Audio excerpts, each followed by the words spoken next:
Pernah kebayang nggak kita tidur malam ini, pas bangun, tahu-tahu udah lewat ratusan tahun. Ini kedengarannya kayak film fiksi ilmiah ya, tapi ini kisah nyata loh. Kisah tentang iman, tentang perjuangan, dan tentang sebuah keajaiban yang, ya ampun, bener-bener memutarbalikkan waktu. Yuk, kita bareng-bareng selami kisah luar biasa para penghuni gua ini. Cerita ini bakal ngubah cara kita memandang keyakinan dan waktu itu sendiri. Nah, begitu mereka buka mata, pertanyaan pertama yang muncul, yaitu, kita tidur berapa lama ya? Rasanya tuh kayak baru tidur semalam aja, nggak ada yang aneh. Mereka sama sekali nggak nyangka kalau pertanyaan yang kelihatannya sepele itu justru jadi kunci buat ngebuka misteri yang udah terkubur selama 3 abad lebih. 309 tahun. Iya, beneran. 309 tahun. Coba deh kita berhenti sejenak dan bayangin itu. Ini bukan lagi soal ganti musim atau ganti tahun. Ini soal peradaban yang lahir, besar, terus hilang.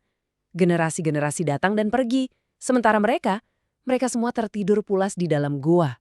Dalam sebuah perlindungan Tuhan yang gak masuk akal. Terus gimana caranya keajaiban sebesar ini akhirnya ketahuan? Nah, ini yang menarik. Bukan lewat pertanda dari langit atau pengumuman heboh, tapi justru dari sesuatu yang, ya ampun, sederhana banget dan gak disangka-sangka. Sekeping koin perak tua. Dan dari koin inilah, masa lalu dan masa kini akhirnya bertabrakan. Oke, jadi ceritanya gini. Setelah bangun, wajar kan mereka lapar banget. Akhirnya, salah satu dari mereka memberanikan diri buat pergi ke kota. Niatnya mau beli makanan. Dia sama sekali nggak tahu kalau kota yang ada di ingatannya itu udah nggak ada lagi. Dan koin perak yang dia bawa di kantongnya itu bukan lagi uang, tapi udah jadi barang antik dari zaman yang udah lama hilang. Begitu sampai di kota, dia langsung bingung. Kaget banget. Gedung-gedungnya, arsitekturnya, gak ada yang dia kenal. Cara orang ngomong, bahasanya, beda. Pakaian yang mereka pakai juga asing banget. Tapi yang paling bikin dia shock, yang paling bikin dunianya jungkir balik, adalah sesuatu yang gak kelihatan. Keyakinan mereka. Iman yang dulu bikin dia dan teman-temannya harus kabur, sekarang justru jadi keyakinan semua orang di kota itu. Gila kan? Dunianya benar-benar udah berubah total. Nah, biar kita ngerti kenapa semua ini bisa terjadi, kita harus putar waktu mundur nih. Jauh banget. 309 tahun ke belakang. Kita perlu lihat, apa sih yang sebenarnya bikin para pemuda pemberani ini sampai harus lari dan sembunyi di gua. Ini cerita tentang iman yang diuji habis-habisan. Jadi, situasinya waktu itu gini. Di satu sisi ada sekelompok pemuda bangsawan ini. Mereka punya keyakinan yang teguh, cuma menyembah satu Tuhan yang sejati. Nah, di sisi lain ada raja yang berkuasa. Raja ini kejam dan maksa semua orang buat nyembah patung-patung berhala. Kalau ada yang nolak, hukumannya mati.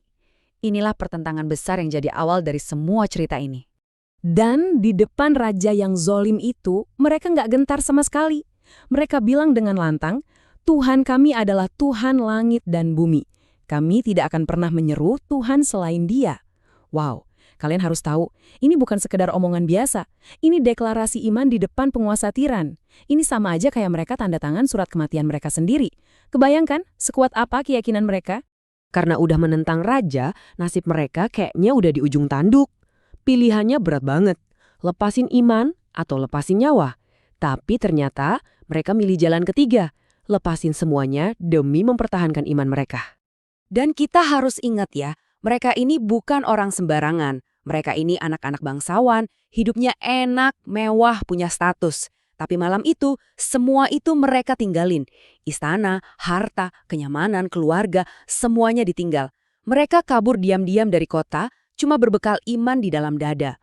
Pelarian mereka akhirnya membawa mereka ke sebuah goa yang terpencil. Dan ternyata mereka nggak sendirian. Ada seekor anjing setia yang ikut sama mereka. Beberapa riwayat menyebut namanya Kithmir. Nah, di dalam gua itulah, di tengah kegelapan, mereka berdoa, memohon rahmat, minta petunjuk dari Tuhan. Sedikit pun mereka nggak tahu kalau doa mereka ini bakal dijawab dengan cara yang sungguh di luar nalar. Nah, di dalam gua inilah bagian paling luar biasa dari cerita ini dimulai. Ini bukan sekedar tidur buat istirahat ya, bukan. Ini adalah sebuah campur tangan ilahi, sebuah keajaiban yang dirancang dengan sangat presisi buat menjaga mereka melewati ratusan tahun. Jadi jangan bayangin ini kayak tidur siang yang kelamaan ya. Ini lebih mirip kayak semacam suspended animation ilahi. Seolah-olah Tuhan menekan tombol pause buat tubuh mereka. Sebuah cara pengawetan supranatural yang menjaga fisik mereka tetap utuh sampai tiba waktunya mereka menjalankan takdir mereka. Detail keajaibannya itu luar biasa banget. Coba deh dengerin. Pertama, posisi gua itu diatur sedemikian rupa jadi mereka nggak kena sinar matahari langsung. Kedua, tubuh mereka itu secara berkala dibulak-balik supaya nggak rusak. Ketiga, dan ini yang bikin merinding, mata mereka tetap terbuka jadi kelihatan kayak lagi bangun, biar nggak ada yang berani ganggu. Dan terakhir, anjing setia mereka itu berjaga di mulut gua. Ini kan sistem keamanan yang sempurna banget, baik secara fisik maupun psikologis. Seperti yang disebutkan dalam kitab suci, kamu akan mengira mereka terjaga, padahal mereka tertidur. Kalimat ini benar-benar menggambarkan kondisi mereka yang, gimana ya, menakjubkan tapi sekaligus agak bikin bergidik juga. Kelihatannya sih mereka bangun, melek, waspada. Padahal itu cuma ilusi buat ngelindungin mereka. Kenyataannya, mereka lagi ada di dalam tidur yang paling lelap. Oke, sekarang kita balik lagi ke momen mereka bangun. Fast forward 309 tahun, para pemuda ini akhirnya kembali dari tidur super panjang mereka. Dan dunia yang mereka temui adalah dunia tempat masa lalu dan masa depan bertemu dengan cara yang sangat-sangat dramatis. Coba bayangin lompatan waktunya, mereka pergi dari dunia di mana mereka dikejar-kejar karena imannya, di mana orang-orang nyembah berhala, terus jreng, mereka bangun di dunia di mana iman mereka itu justru jadi hal yang normal, jadi keyakinan banyak orang. Jurang waktu yang mereka lewati inilah inti dari keajaibannya. Nah, koin kuno tadilah yang jadi kuncinya. Waktu orang-orang kota lihat uang itu, mereka langsung kaget. Loh, ini kan uang dari zaman Raja Anu yang udah ratusan tahun lalu. Rasa curiga mereka langsung berubah jadi rasa heran yang luar biasa. Pemuda ini bukan orang aneh, bukan penipu. Dia ini bukti hidup. Dia ini saksi dari zaman yang udah lama banget berlalu. Oke, terus pertanyaannya, buat apa sih ini semua? Kenapa mereka harus ditidurkan selama itu? Jawabannya ternyata lebih dalam dari sekedar nyelamatin nyawa mereka. Kemunculan mereka kembali itu adalah sebuah tanda.